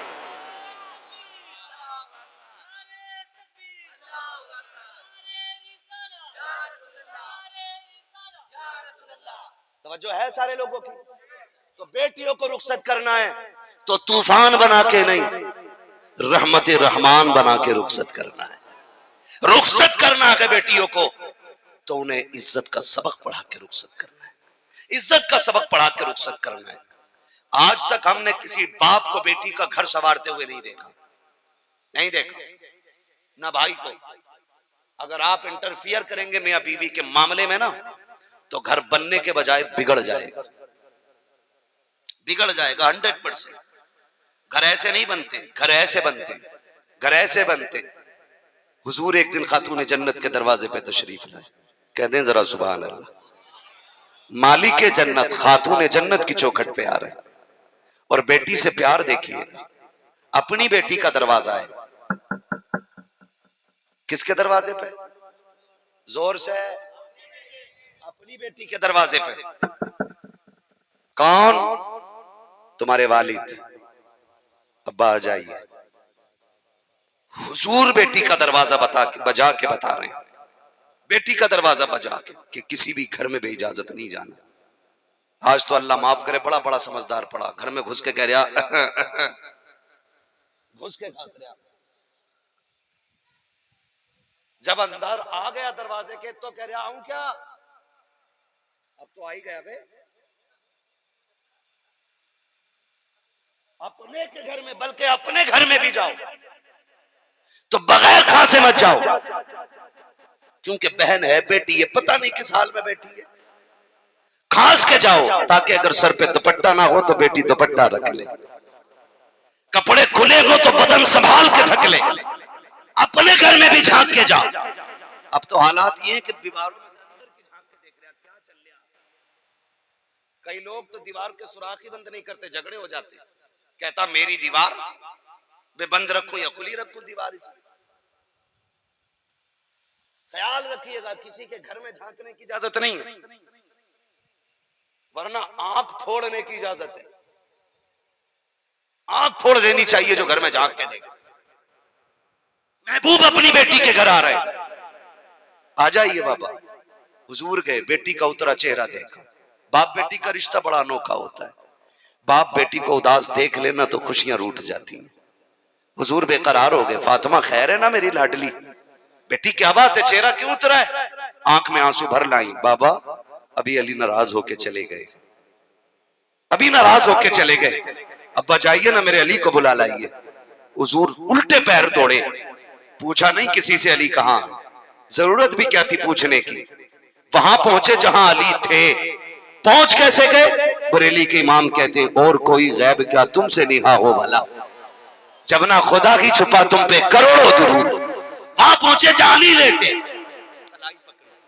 मिट्टी में लेटे अली। फरमाया वो भी आबाद हुआ, उठे अली, अबू तराब उठो। उठ के खड़े हो गए। महबूब आए, हुजूर ने हाथ पकड़ा, हजरत अली ने कुछ नहीं कहा। हजरत अली कहते हैं घर का मेरा रास्ता था, लेकिन हुजूर आगे आगे थे, मैं पीछे पीछे था। हुजूर हाथ पकड़ के लाए, घर आ गया, मेरे घर लाए। और आका करीम की देखो सीरत सुने, बेटियों को बिगाड़ने वाले, बेटियों का दिमाग खराब करने वाले सुने। कहते हैं जब घर आया तो हुजूर ने मुझे अपने बगल में खड़ा किया, मुझे अपने बगल में खड़ा किया। और कहते हैं फिर अपनी बेटी की तरफ रुख किया। कहते हैं फातिमा ये अली है, पूरी जिंदगी मेरे साथ रहा, बचपन से लेके आज तक मेरे दामन में रहा, इसके बाप की कमी भी मैंने पूरी की है, कदम कदम पे इसकी खुशियों का ख्याल मैंने रखा। फातिमा ये मेरा अली है और तेरा शौहर है, अगर तू इससे नाराज होके मेरे घर आ गई, फातिमा याद रखना मेरा दरवाजा तो खुला मिलेगा। बेटी एक वक्त का खाना भी मिल सकता है, तुझे रहने की जगह भी मिल जाए, लेकिन फातिमा याद रखना अगर तेरा इस हाल में इंतकाल हो गया कि अली तुझसे नाराज होगा तो सारे तेरा नमाज जनाजा पढ़ेंगे, लेकिन तेरा बाप तेरे जनाजे में शामिल नहीं होगा। इससे बड़ी कोई दलील मैं नहीं दे सकता आपको बेटियों के घर आबाद करने की, नहीं दे सकता। कहा फातिमा अगर इस हाल में तुम दुनिया से गई कि अली तुमसे नाराज होगा तो मैं तुम्हारे जनाजे में शामिल नहीं होऊंगा। अल्लाह अकबर। खातून जन्नत की आंखों से आंसू गिरते जा रहे हैं। अब्बा माफ कर दिया जाए, आज के बाद कभी अली को नाराज नहीं करूंगी, आज के बाद अली से कोई बात नहीं होगी। उसके बाद जब आका अली को समझा चुके, हजरत फातिमा को समझा चुके, फिर खातून जन्नत को बगल में किया है। उन लोगों से कहना चाहता हूं जो किसी को बेटी को बाप की गाली दे देते हैं, घर से निकालने की बातें करते हैं, धक्का देने की बात करते हैं, याद रखना प्यारे किसी बाप पर 7 बेटियां उतना बोझ नहीं होती है, उनका निकाह इतना बोझ नहीं होता जितना बाप के ऊपर बेटी के हाथ में तलाक का कागज बोझ लगता है। और तुम्हें खुदा का वास्ता अगर किसी की बेटी से खता हो जाया करे तो तलाक दे के घर से ना निकाला करो, उसे रुस्वा ना किया करो। अगर किसी में ऐब भी है अल्लाह की रजा के लिए तू उससे बर्दाश्त कर ले। खुदा की कसम अगर तू उसकी गलतियों पे बीवी से राजी रहा, अल्लाह तेरे गुनाहों के बावजूद तुझसे राजी हो गई। समझो जरा मेरी बात, समझे मेरी बात। इन नौजवानों ने बुलाया, अल्लाह इन नौजवानों को सलामत रखे। ये नौजवान कमेटी अगर इन्होंने ये जलसा न रखा होता मेरी और आपकी मुलाकात नहीं होती। हाँ, और ये सबका हिस्सा भी नहीं है। महफिल सजाना, महबूब की महफिल को महबूब सजाते हैं, आते हैं वही जिनको सरकार बुलाते हैं।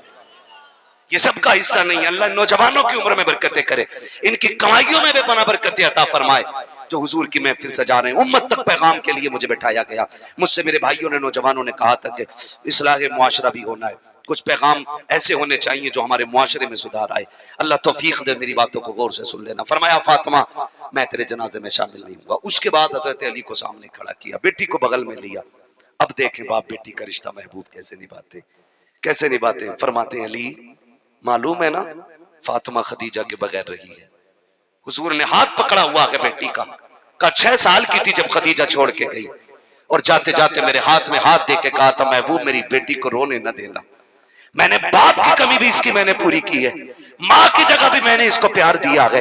ए अली हाँ इतना जरूर हुआ है, मेरे दिन के दिन, साल के साल, महीने के महीने तबलीग में गुजर जाया करते थे। अली मैं घर पे कम रहा करता था, घर की जिम्मेदारियां मेरी फातिमा उठाया करती थी। ए अली मेरी फातिमा, तुम तो जानते हो जिन बच्चियों को माँ का साथ कम मिलता है वो बच्चियां टूट जाया करती हैं। मेरी फातिमा को तो माँ का प्यार भी उतना न मिल सका, बाप का प्यार भी मुकम्मल न मिल सका। मैं बाहर रहता था मगर फिर भी ए अली मैं फातिमा का बाप होने के नाते तुमसे कहता हूं, अगर मेरी बेटी से कोई कमी हो जाया करे तो मेरी बेटी का दिल न तोड़ देना, इसको तकलीफ ना देना। ए अली अगर फातिमा को दुख होता है तो मोहम्मद के दिल पे तकलीफ हो जाती है। ए अली मेरी बेटी को तकलीफ ना देना, अगर कोई कमी रह जाए अली अब मेरी बेटी न अपनी बीवी ना समझ के मेरी बेटी समझ के माफ कर देना। इतना सुना हजरत अली कहते हैं ऐसा लगता था जमीन फट जाए, अली जमीन में चला जाए। कहते चीख निकली, महबूब से लिपट गया, कहा आका मैं जाऊंगा लेकिन कभी फातिमा के करीब तक तुमको आने नहीं दे सकता।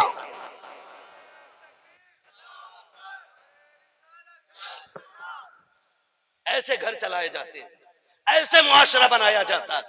सजदों से मुआशरा नहीं बनेगा, ज़कात से मुआशरा खाली नहीं बनेगा, खाली हज से मुआशरा नहीं बनेगा। अखलाक अच्छे करो, खुदा की कसम मुआशरा खुद ब खुद बनना शुरू हो जाएगा, खुद ब खुद बनना शुरू हो जाएगा।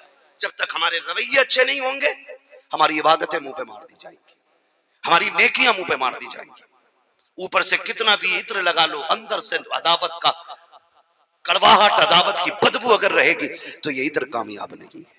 अखलाक इतना मीठा कर लो कि इत्र की जरूरत ना पड़े, लोग खुशबू से नहीं तेरे किरदार से प्यार करने लग जाएं, किरदार से प्यार करने लग जाएं। किरदार की झलक बता रहा था। बच्चे ने कहा महबूब तेरी चौखट से हटने का जी नहीं चाहता। महबूब ने फरमाया जाओ बताना नहीं। वापस आ गया, बकरियां चराता, नबी नबी करता। एक दिन चचा के कानों में भनक पड़ गई, किसका नाम ले रहा है? उसने कहा अपने यार का नाम ले रहा हूं, अपने महबूब का नाम ले रहा हूं। कहा क्या नाम है? जैसे नाम लिया तो ये चिढ़ गया, कहा ये तो हमारा दुश्मन है, इसका नाम आज के बाद नहीं लेना। भतीजा था, छोटा था, कहने लगा चचा क्या बात कर दी तूने, नाम छुटवाने की बात करता है, नाम ना लूं? उसने कहा जान दे सकता हूं, अब यार के चेहरे पे पड़ी हुई नजर को नहीं फेरा जा सकता है। नहीं जाना है, मैं तेरी बात क्यों मानूं? मेरी तो तस्बीह नबी नबी हो गई है, मेरा तो एक एक लम्हा नबी की याद में गुजरता है। चचा को गुस्सा आया, घर लाया, मारा उसने, मारा उसने। मारने के बाद फिर उसने कहा सुन मैं किसी काम से जा रहा हूं, फैसला कर ले, शाम तक आ रहा हूं, शाम तक तुझे फैसला करना है। अगर तू उसको छोड़ेगा तो मैं तुझे घर भी दूंगा, तेरा निकाह भी कराऊंगा और अपने पास रखूंगा, जायदाद में तुझे हिस्सा दूंगा। लेकिन अगर उसको तू नहीं छोड़ सकता ना तो फिर तुझे मेरी जायदाद छोड़नी पड़ेगी, ये बकरियां मेरी दी हुई हैं, सब छोड़नी पड़ेगी। फैसला कर लेना। शाम तक गायब रहा, शाम को आया, खोला, जब पूछा अब क्या राय है, अब क्या राय है? उसने कहा जो पहले कह रहा था वही अब भी कह रहा। कहा मंजूर है जो मैंने कहा था? कहा सब मंजूर है। उसने कहा फिर जो बकरियां मैंने लेके दी वो मेरी मुझे दे दे। फरमाया जा तू अपनी बकरी अपने पास रख। कहा आज के बाद मेरे घर में भी नहीं रहना। कहा जा तेरा घर भी तुझे दिया। कहा ये जूते भी पैर से निकाल, उसने वो भी निकाल दिए। कहा ये कपड़े भी उतार, मेरे दिए हुए हैं। सर्दी का मौसम, दिसंबर जनवरी की ठंड थी। बच्चे ने यार की मोहब्बत में क्या क्या न किया, कपड़े भी उतार दिए। जब कपड़े उतारे माँ के दरवाजे पे गया। उसने सोचा कोई दे न दे कपड़ा, माँ तो कपड़ा जरूर दे देगी, माँ तो कपड़ा जरूर दे देगी। माँ के दरवाजे पे गया, दस्तक दी, अंदर से मां निकली, बच्चे पे कपड़ा नहीं था। कहा बेटे ये क्या हुआ? बच्चे ने रो के कहा मां मैं तेरी गोद को तरसता रहा, तू मुझे छोड़ के चली आई, बाप कब्रिस्तान चला गया, तुझे क्या पता यतीमों पे क्या गुजरा करती है। माँ जब तक काम नहीं करता रोटी में असर नहीं होती है। लेकिन आज चचा ने इतना सितम किया है, बदन के कपड़े भी उतार लिए, जो बकरियां मेरे पास थी बकरियां भी ले ली, पैर के जूते भी निकाल लिए हैं। माँ कहती है बेटे हुआ क्यों है? बच्चे ने सारी दास्तान सुना दी। बच्चे ने जब माँ से सुनाई है दास्तान, बच्चे से माँ कहती है शहजादे कौन है तू जिसके लिए सब कुछ कुर्बान कर रहा है? क्या जरूरत है किसी एक की मोहब्बत में सब कुछ कुर्बान कर देना? बच्चे ने कहा था माँ तूने मेरा यार देखा नहीं है, अगर देख लेगी तो तू भी प्यार करने लग जाएगी। कहा कैसा है? कहा जो उसे देख लेता है उसी का हो जाया करता है। और ये गीत गाता है जुल्फ देखी है कि नजरों ने घटा देखी है, लुट गया जिसने मोहम्मद की अता देखी। ओ भाई बच्चा कहता माँ मुझे जाना है। माँ ने एक चादर फरमाया इसे ले। बेटे ने दो टुकड़े किए, एक का तहबंद बनाया, एक को ऊपर से डाला और दौड़ते दौड़ते हुजूर के मदीने आ गया। कहते हैं जब मदीने पहुंचा तो बिलाल इंतजार में खड़े थे। कहने लगे क्या तू ही वो नसीबों वाला मेहमान है जिसके इंतजार में हुजूर ने मुझे खड़ा किया है? मुझे खड़ा किया है, ले गए आराम कराया, सुबह को मुलाकात हुई। अब देखो गुलामी। हुजूर कहते हैं क्या नाम है? क्या नाम है? नाम था अब्दुल उज्जा। कहते हैं क्या नाम है? मगर क्या कहते हैं हुजूर गुलामों का कोई नाम नहीं होता, जो आका कह दिया करते हैं वही नाम हो जाया करता है। फैन बनाने लगी कपड़े किधर है? आज किसी और हाल में, उस दिन किसी और हाल में, उस दिन और हाल में थे। आका तेरे इश्क की कीमत चुका के आया, तेरी मोहब्बत में सब कुछ लुटा के आ गया। महबूब जाना नहीं है मुझे, घर वालों ने धक्का दे दिया है, अपनों ने छोड़ दिया है, अब यहां आया हूं आका मुझे नहीं जाना। हुजूर फरमाते हैं आज से तेरा नाम अब्दुल्ला है।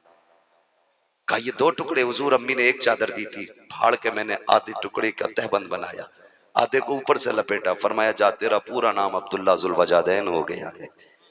आज तक पूरी दुनिया दो चादरों वाले के नाम से जानती है, पूरी दुनिया दो चादर वालों के नाम से जानती है।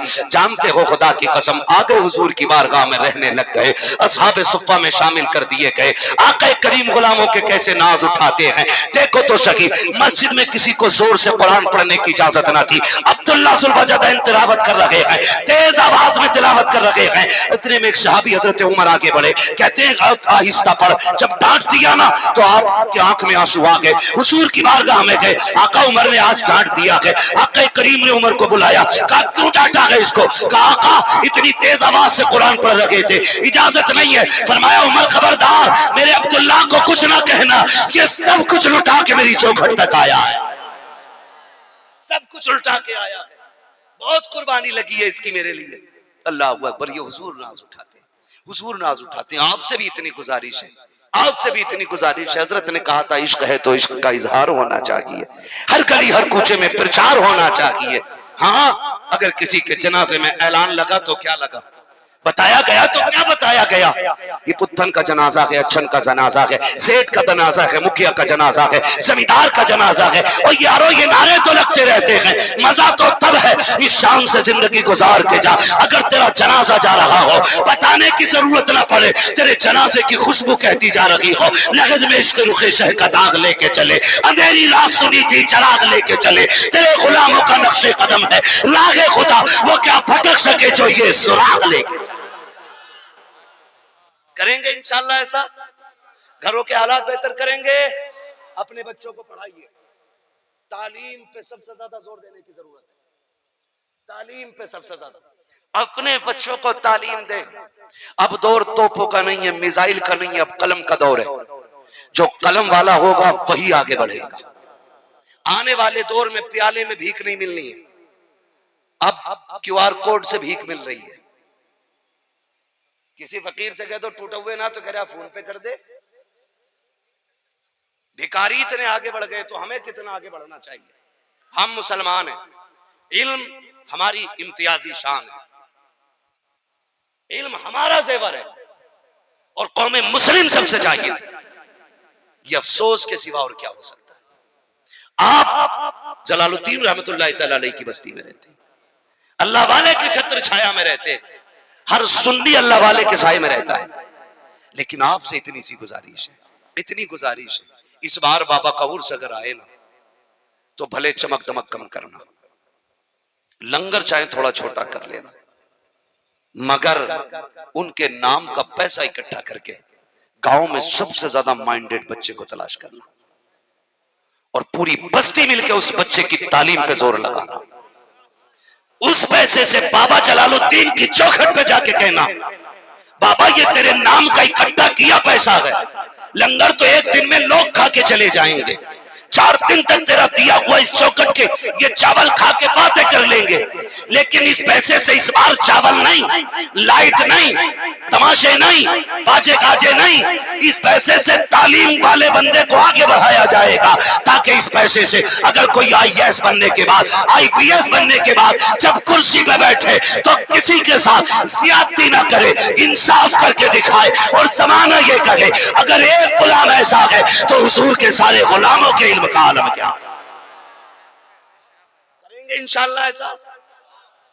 बुरा ना मानिएगा, हमारी कौम सारी ताकत मजार के गुंबद पे लगा रही है, उर्स के मेलों में लगा रही है। कव्वाली ना देखिए, यूं यूं अगले दिन बात होती, जवाब नहीं आज प्रधान का, भाई आज पता चला कितने पैसे वाला, पता चलेगा मर के देख कितनी लठियों वाला है। अल्लाह ने पैसा दिया है ना, दौलत दी है, वो मिम्मा रज़क़नाहुम युनफ़िक़ून, भाई तो अल्लाह की राह में खर्च करो, जायज जगह खर्च करो, ऐसी जगह खर्च करो जिसमें तुम्हारा भी भला हो और कौम का भी भला होना चाहिए। करेंगे इंशाअल्लाह, तालीम पे गौर करेंगे, जोर देंगे तालीम पे।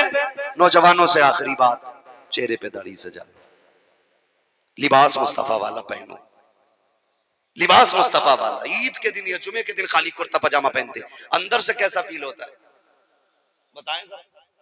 अच्छा लगता है ना?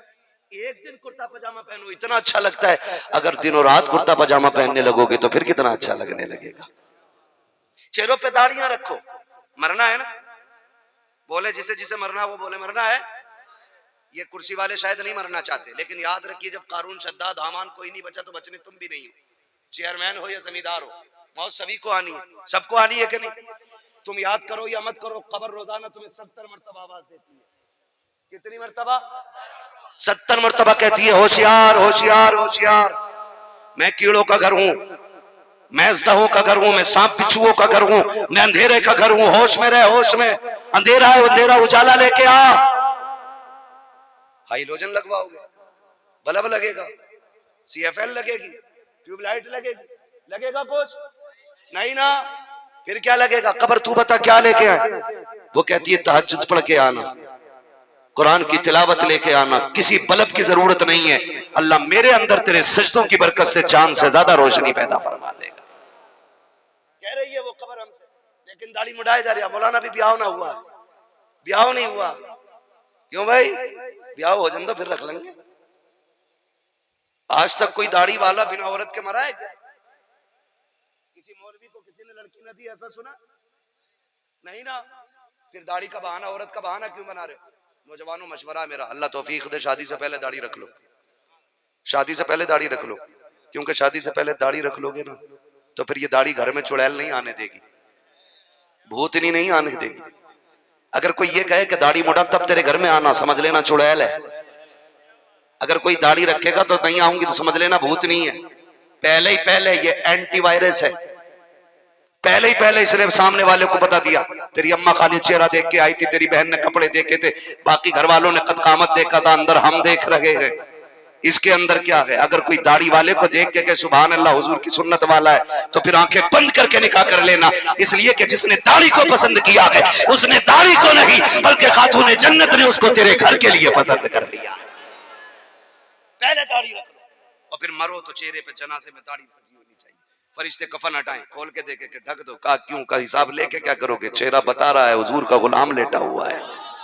हुजूर का गुलाम लेटा हुआ, और जब चेहरे पे दाढ़ी होगी हुजूर आके खड़े होंगे, चेहरा मुस्कुरा के देखेंगे, फिर फरिश्ते कहेंगे इनके बारे में क्या कहता था, मा कुन्ता तक़ूलु फ़ी हक़्क़ि हाज़ा रजुल, क्या कहता था इनके बारे में। तो फिर अगर हमारे चेहरे पे दाढ़ी होगी, ईमान के साथ दुनिया से गए हैं, पक्के बरेलवी हैं, तो फरिश्तों से कहेंगे इनके बारे में पूछते हो, इनके बारे में हम क्या कहते थे, हम तो वही कहते थे ना जो अहमद रजा कहा करते थे, हम तो यही कहते थे सबसे आला वाला हमारा नबी, सबसे बाला वाला हमारा नबी, हम तो यही कहा करते थे इनके बारे में। इन्हें जाना, इन्हें माना, ना रखा गैर से काम, लिल्लाहिल हम्द में दुनिया से मुसलमान।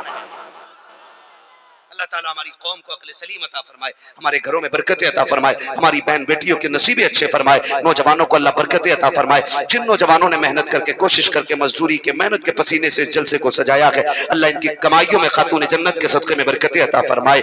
हज़रत अली की औलाद के सदक़े में अल्लाह इनकी उम्रों में कारोबार में बरकतें अता फरमाए। जितने भी आके बैठे अल्लाह हर आने वाले की हाजिरी को अपनी बारगाह में कबूल फरमाए। मेरे बोलने में अमदन सावन लफ्ज़न जो मानन एतबार से कोई गलती हो गई हो, तमाम तर उलमा और हाज़रीन को गवाह बनाकर मैं तौबा करता हूँ। आप भी मेरे साथ पढ़ लीजिए, अस्तगफिरुल्लाह रब्बी मिन कुल्लि ज़ंबिन व अतूबु इलैहि, ला इलाहा इल्लल्लाह मुहम्मदुर रसूलुल्लाह। जो हुए गलत उनको माफ फरमाए रब्बे कायनात। जिंदगी ने दिया साथ, फिर होगी मुलाकात, चमन रहा फूल खिलेंगे, जिंदगी रही फिर मिलेंगे, मुसाफिर हम भी मुसाफिर हो तुम भी, किसी मोड़ पर फिर मुलाकात होगी। फकीरान आए सदा कर चले, सदा खुश रहो ये दुआ कर चले। सारे लोग कलमा शरीफ पढ़ लीजिए, ला इल्लल्लाहु मुहम्मदुर रसूलुल्लाह व मा अलैना इल्लल बलाग। अस्सलामु अलैकुम व रहमतुल्लाहि व बरकातुहू।